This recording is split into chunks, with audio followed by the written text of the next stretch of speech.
እንዲህ አለው አብርሃም አብርሃም ሆይ እነሆ አለ የምትወደውን አንዱን ልጅ ይስሐቅን ይዘህ ወደ ሞሪያ ምድር ሂድ እኔን በሚናገር በአንድ ተራራ ላይ በዛው መስዋዕት አድርገዋል ልጅ የማይወድ የለም ልጅ የወለደ ሰው ነው የሚያውቀው ልጅ በጣም ፍቅር ያለው ልጅ ሰወልኝ አለው እግዚአብሔር ሰዋ መስዋዕት አድርግ ሲል አብርሃም እሺ ነው ያለው ይመላል ዛሬ ዘመን ብዙ ጊዜ ሳንሰጣው የምንጓዘው ጉዞ ዋጋ አስከፍሎናል ጎን ያለው ሰው በቃ ይበሉት በቃ በጣም ገርሞ ዋጋን ከፍላል አብርሃም እነሆ አጋጣሚ እግዚአብሔር አብርሃምን በሚገባ መጽሐፍ ቅዱስ ከዘፍጥረት እስከ ራዕይ ያለው የአብርሃም ሐሳብ ናቸው የተለወጠ ማንነት የለው ማዕከል ላይ አብርሃምን ልጅን ሰወልኛል ልጅ አለ አክል ዛሬ እኔ እኮ አጋጣሚ ለመስዋዕት ለማቅረብ ልጅን ሰወና እኔ ያ የልጅን የሰዋህን ዛሬ እንኳን ህይወታችን ለእግዚአብሔር መሰዋት አልቻልንም ለምን ስትለው ብዙ ፕሮሰስ ነው የምናቀርበው ለሰው መስሎ ምድር የምታደርገው የተኛውም ነገሮች የሳምንታዊ ወይም የወራዊ ነው ወይ የዓመታዊ ነው እንጂ የዘላለማዊ አይደለም ጎን ያለው ሰው ራስን ሰውታል ወይ በሉት ሳንሰዋ የምናደርገው ነገር ቁቡልነት የለውም ማለት ነው እግዚአብሔር አይቀበለው ልጅን ሰወስል እግዚአብሔር በጣም የሚገርም ነው አብርሃም አጋጣሚ አስተዋይ ሰው ነው ብዬ ነው የሚያምነው ቅድም አንዲት ልጅቷን አንስቼ አካውንትሽ ላይ 10,000 ያለ ስለው ቀጥሎ ደግሞ ፕሮሰስ የምትሄደው አለ አረብ ሀገር ለመሄድ ስንት ሺህ አካውንቱ 10,000 ያለ ራሷን ግን ምን አላደረገች አልተሰወችም አጋጣሚ እግዚአብሔር ልጅን ሰዋ ሲለው እግዚአብሔር ሊመዘን አይደለም የሚያወራው ሊመዝነው ነው መጽሐፍ እንደ አብርሃም የሚወድ እግዚአብሔር የለም ከዛም በጣም የሚገርመው የምትወደውን አንዱ ልጅ ይስሐቅን ይዘህ ወደ ሞሪያ ምድር ሂዳል እኔ በሚናገረው በአንድ ተራራ ላይ በዛው መስዋዕት አድርገህ ሰዋ አለ ዘፍጥረት 22:12 ላይ እርሱ በብላቴናው ላይ እጅን አትዘርጋ አንዳችም አታደርገው አንድ ልጅን ለኔ አልከለከልክምና እግዚአብሔር የሚትፈራ እንደሆነ አሁን አወኩ ያለ ወዳጄ እውነት እግዚአብሔርን የምንፈራ ሰዎች ነን ወይስ ስጋችን የምንፈራ ሰዎች ነን እግዚአብሔርን የሚትፈራ ሰው ከሆነ የምትሰዋው ነገር ለሰዎች አይደለም የምትሰዋው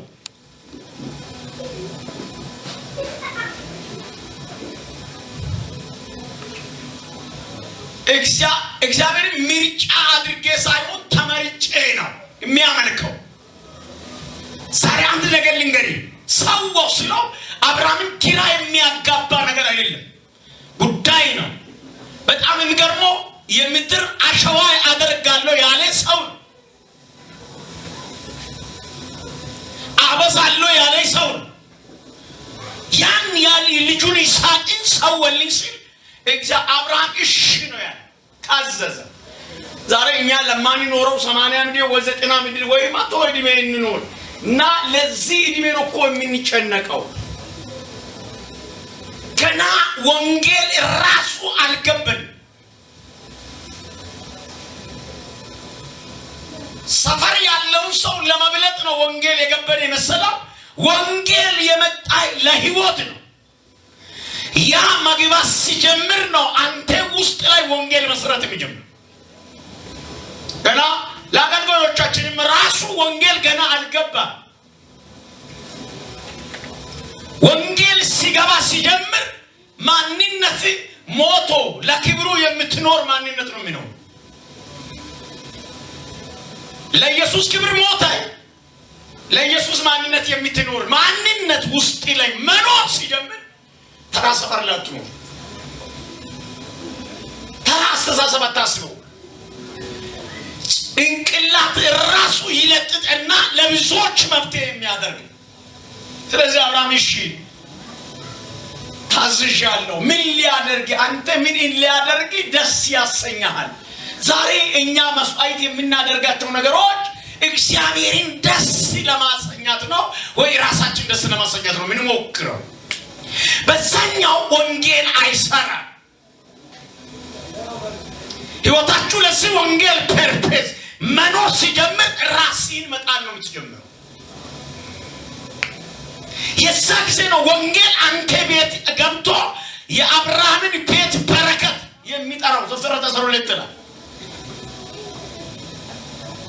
ወንጌል ልክ አስተሳሰብ ጅምር የሚቀድስ ነው። አነጋገር ወንጌል የገባ ሰው አነጋገሩ ራሱ ሬማ ነው፣ የበሰላ ነው ማለት ነው።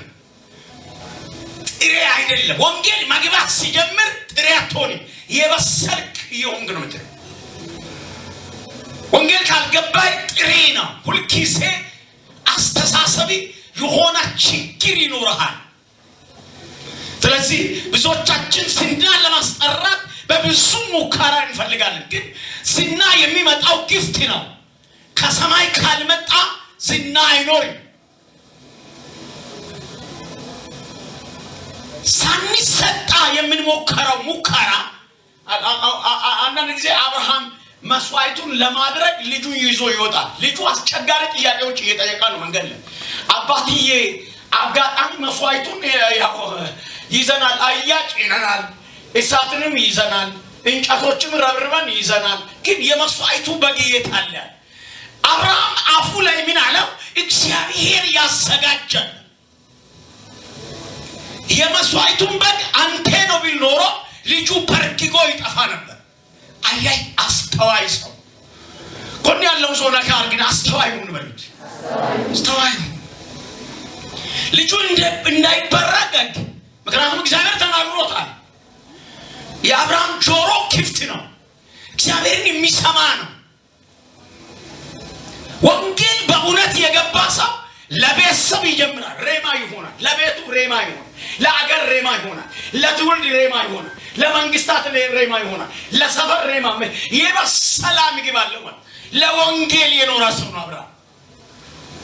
አየና እግዚአብሔር የመጨረሻ ፈተና ይመስለኛል ልጅ ከልክሎ 12ኛ ምዕራፍ 15ኛ ምዕራፍ 17ኛ ምዕራፍ 19ኛ ምዕራፍ ያስጨዋው ልጅ 20ኛው ምዕራፍ ደግሞ 22ኛ ልጁ ሲመጣ መስዋዕት አድርጋ አቅርባል። እግዚአብሔር አንዳንድ ጊዜ የተሰጠውን ሰው ሰጥቶ ይፈትናል።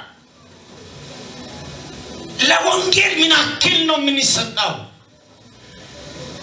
አንዳንድ ጊዜ ወንጌል እኮ ሳንሰጥ ዘመናችሁ እያለ ያልቅ። ነገ ኢየሱስ ቢመጣስ? ወዳጄ ባንክ ቤት ያከማቸነው አያስቀርም። ትልቅ ለመሆናችን አያስቀርም። ጥሩ ደረጃ መድረሳችን አያስቀርም። ግን ተሰጥተናል ወይ? አልተሰጠንም። ገና ጥሬ ሆነ ሙከራ እናደርጋለን። ገና አልበሰልንም። ገና ራሱ የክርስቶስ ፍቅር ውስጣችን ላይ የለም። እኔ በደረሱበት ጌታን የተቀበሉ ሰዎች በጣም ይፋቀሩ ነበር። አንዱን ካላዩ ሁለተኛ ቀን ሌላውን ለማያት እንኳን ለወንድም እንኳን ግፍት ሆነን አልተሰጠንም። ቦርቆቅ ብለን ሾቆን። እኔ የሚያውቃቸው ሰዎች ሁለተኛ ቀን ካላዩ ናፈከኝ የሚሉ ነው። ወንጌል የሚያስናፍቅ የሚያስጠላ አይደል? አገታይ ከዛ እዚህ ጋር ስንመጣ ሸራባባባ አይ ነው እዛ አይመጣ። ወዳጄ ዛሬ ሌሊት ለእግዚአብሔር ሙሉ ማንነትን ስጣ። የዛ ጊዜ ነው። አጋጣሚ ገንዘብ መስጣት ምንም አይመስልም። እኛ እንኳን ገንዘብ ለመስጣት ለቤተ ክርስቲያን ለነብይ ዳኒ ብቻ አደራሽ አድርገን ነው የምንቆጥረው። ያንተም ነው በለ ጎን ያለው ሰው ያንተም ነው። ጎን ያለው በቃ ነካር ነው ያንተም ስራ በለው ወንጌል ያ ብሩን ይዛተኒ ይገባኛል በለው። ይሄ ቤት አጋጣሚ የተኛው ቸርች ስትሄድ ይገባሃል ተሰጣይ አገልግል ከናንስ አንበስ እግዚአብሔር ወይ እኔን ቀይር ስትል አይቀይረውም ሞክረው ይልና እግዚአብሔር ዝም ይላል። እግዚአብሔር የሌላ ቦታ አትዋል። ድሮ ክርስትና አጋጣሚ እኔ የሚያውቀው ስረኝነት የለ እኔነት የለ ውሸት የለ። የዛሬስ ማኩርፍ ከዛስ ጌታን ለማምሰል እንሞክራለን። ኖ ወዳጄ ዛሬ ልንግባል ነገ ሙሽራው ቢመጣ ሁላችንም የታጨነው ቢመጣ ተዘጋጅተናል ወይ? እኛማ ለመባረክ በጣም ብሌሲንግ ሆነ ሌላውን ለማስቀናት ነው የምንሰራው። ወዳጅ ከዚህ ውጣ። ይሄንን የሚያደርጉ ዓለማውያን ናቸው። የኔ ቤት ኢየሱስ የሚባል ሽታ መሰማት አለበት። ስለዚህ ነው አብርሃም እግዚአብሔር የሚባለው ነው የሸተተው። ለዚህ መጽሐፍ እንዲህ ይላል የሰማይ ወፎች ተመልከት አይዘሩም አያጭዱም ስጋት የላቸው ልብስ ለብሶ አያውቁም። እስቲ ወፍ ልብስ ያጠባ ሰው አለ እዚህ መካከል? ለሱ ካለ ይንጨበጨባል። ወፍ አንድ ቀን ልብሷን አጥቤያለሁ የሚል አለ ወይ? ሄይ ሚኖረው አንድ ቀን ደግሞ ምግብ አመግቤ አውቃለሁ የሚል ሰው አለ? ምንድን ነው የምትበለው ታዲያ? ወዳጅ እግዚአብሔር ግን በክብሩ ያኖራል። ጮይና አሜን በል። እስኪ ቀኝ ብድግ አድርግ አንዴ። እስኪ ይሄ ዓመት በላ ለኔ በለኝ የክብሬ ዓመት ነው በል። አብርሃምን በማለዳ ተነስቶ አህያውንም ጫነ። አብርሃም አሁን ስጋት የሌላ ሰው ነው። አየህ እግዚአብሔር ምን ያክል አማኝ እንደሆነ ተረዳው። ዛሬ ጆሮ ያዘው። ሲማ በሉት ሲማ። አው ሲጋ አንዳንድ ጊዜ እንቅልፍ ያመጣል። ዲፕሬሽን የሚባል ጀግና ነው። ምርጫ የሌለው ኢየሱስ አብርሃምን በማለዳ ምን ሆኖ ተነሳ? አህያውን ጭኖ። እሺ ቀጥሎስ 3 ሁለቱን ሎሌዎችና ልጁንም ይስሐቅን ከእርሱ ጋር ወሰደ። ሙሉ ማንነት ስለተሰጣ ልጁን መስጣት ምንም አልመሰለም። ሌላ ጋር ስትሄደው ሃሌሉያ የሚለው አንድ ፍሬ አታገኙት። ለምንድን ነው ብላችሁ ብትጠይቁ ሰዎች ለክርስቶስ ጋር ያላቸው ሪሌሽን የጎደላ ነው። ለምን? ስጋዊ ናቸው። ጳውሎስ ለዚህ ምን አለ? ይሄ ክፉ ስጋዬ በጥርሴ መክሼ እግዚአብሔርን በሚገባ ሊያገለግል እንዳታገለግል የሚከለክል የአውሬ ሲስተም ዛሬ አናቱ የተወጋዩ አንጀ ምርጋር ጋር በእናት እንደዛ አወሳውስና የኔ ነገር በላ ካለበት ቦታ ተነስቷል። ለአንድ ሰው እዚህ መካከል ይሄ ትርካሶ ማለት የኔ አጎት ነው። ለአንድ ሰው ነው እያወረኛል። ትርካሶ ማለት ምን ማለት እንደሆነ አላውቅም። ለአንድ ሰው ዘመድ ነው። ሊለፍ ቀጥሎ ምን አለ? እንጨትንም ለመስዋዕት ሰነጠቀ። እንጨትም ለምን ሰነጠቀ? ለመስዋዕት። አየህ የማይፈራ ሰው ለመስዋዕት ሰነጠቀ። እንጨቱንም ምን አደረገ? ለአንድ ሰው ነው ይሄንን ያወራል። ለመስዋዕት ምን አደረገ? ሰነጠቀ። ቀጥሎስ? ተነስቶም እግዚአብሔር ወዳለው ቦታ ሄደ። በኢየሱስ ዛሬ አንድ ነገር ልንገርህ፣ እግዚአብሔር ወዳየልህ ቦታ መድረስ ይሁንልህ። አሜን። ማልዶ ወደ እግዚአብሔር ያየለትን ቦታ ወዳጄ ዛሬ አንድ ነገር ልንገርህ። ዛሬ ስጋዊ ልትሆን ትችላለህ። በሽታ ሲመጣ ግን ስጋዊ መሆን አትችልም። ችግር ሲመጣ ስጋዊ መሆን አትችልም። አንተና እኔ ለምድሪቱ እግዚአብሔር ከበራን አድርጎ እንድንጸልይ አስቀምጦ ግን ገና አልተረዳንም። ወንጌሉ ራሱ አልገበንም፣ አልተሰጠንም ማለት ነው።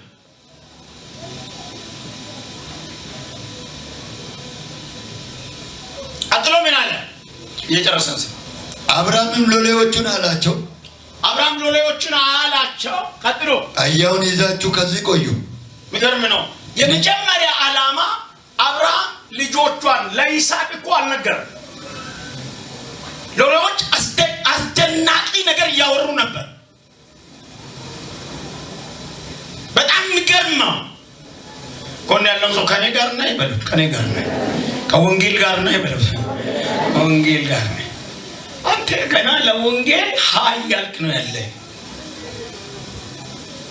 ገና አልገባም እኮ ወንጌል ራሱ እጅ ይዘን ተነሳ እንጂ ሁሌ ደቀ መዝሙር ለመሆን ነው የምንጨነቀው። አገልጋይ ለመሆን አንጨነቅም። በየዓመቱ ደቀ መዝሙር ሃይ ባቂ ዘማሪ ለመሆን ይምታገርስ ወይ ማገለጥ ለማታ ታንቢው ዝም ብለ አጠገብ ያለ ሰውየው ይቀልድ ታምቢ እሱ እየቀለዳ ይቀራል። አንተ ግን እየተረበክ ትሄዳለህ። በቃ ታምቢ ጎን ያለው ሰው ታምቢ በለው። ታምቢ ራስ ላይ ታምቢ ሌላ ነገር ካቀተ በየቀኑ ደቀ መዝሙር እያደረገን ይኑር እንዴ እናንተ ተከታይ መሆን ብቻ ራእይ ይኑሪ። ኢየሱስ ነገ ሲመጣ ሽልማት ለኔ የሚሰጠው ለእኔ የሰራው ነው። አንተ ያልሰራውን ስራ አይሰጥም። ለከስ የሚሰጠው የሆነ ነገር አለ ብለ አስበው። ኢትዮጵያውያን ደስ የሚለኝ ደቀ መዝሙር ያደርጋል። አገልጋይ ግን አያረግም። አገልጋይ ከሆንክ ለመምታት ነው የሚፈልግ። ልክ አብርሃም ይስሐቅን ይዞ ወዴት ሄዳ? ወደ መስዋዕቱ ጋር ሲሄድ አባትየው አያ ልጁ ላይ ገመድ አደረጋ። ገመድ ያለ አይመስለኝም። የዛ ጋር ያለው የሳር አጋጣሚ ይሄ ምንድነው የሚባለው? እኛ ሀገር ይሄ እንጨቱን እንትን አድርጎ የሚወጣ ነገር አለ የማይበጠስ እሱ ይመስለኛል። ገመድ የለማ ራሱን አሰራ ልጁ መስዋዕቱ የቢላዋውን ሲያነሳ አብርሃም አለ በልጅ ምን አታደርግ ቢላዋውን አታደርግ ራቂ አንደግልንገር የመጀመሪያ ፋይቲንግ ይኖርሃል። ተሰጣው ቤተክርስቲያን ሲመጣ አሜን ብቻ አይደለም እኮ ለማገለገልና ለማገለገል ብቻ ምን ታረጋለህ? በኢየሱስም ዛሬ ካላችሁ ላሽንጉልት ያደርጋ መንፈስ የተበታዩ ቀኝ ብሪክ አርግና ይመታ በላ ይመታ አንጉልት አሁን ወይም ቲፖዙ ለአንዱ መጨረሻ መንፈስ እኮ ነው። ገና እኮ መንፈሳዊ ማንነታችን እኮ አልተረደንም። የቸርች ነምበኞች አድርጉናል። መንፈሱ ይሁን ዛሬ ደግሞ ትንቢቱ በጣም ይመጣል፣ ግን ምንም ጠብ የሚል ነገር የለም። ለምን ይመስላል? እኔ ትንቢቱ እናንተ ያልተገናኘ ያለበለዚያ እግዚአብሔር እንደተናገረ ቢሆን ኖሮ ዋጋ አትከፍልም። ዋጋ የሚያስከፍል መንፈስ ዛሬ ከላይ ላይ አሜን እኔ ብርጋር ነው ውሸቱ ነው። ጠብ እንዳይል የከለከለ አንተ ከዚህ ከወጣት ኑርማ ሌላ ሰው ነህ። እዚህ መጥቶ ሌላ ሰው ነው፣ ውስጥ ሌላ ነው። እዚህ ጋር አንድ ጊዜ ጅብ በላና አለ ሰውየው። ጅብ ቀጥቅጦ ሰውየውን ከጨረሰ በኋላ ጴንጤን እንዴት በላ ሲባል ምላሱ ነው ያመነው። አንድ ቀን ጌታን ተቀብሏል። ምላሱ ብቻ ነው። ምን ብቻ? እቺ ምላስ ብቻ ናት። በቃ ሰውየውን ሁሉ ማናውን በላና ጴንጤን እንዴት በላ ሲባል ምላሱ ነው ያመነው። ቢያምን ኖሮ አልበለም ማለት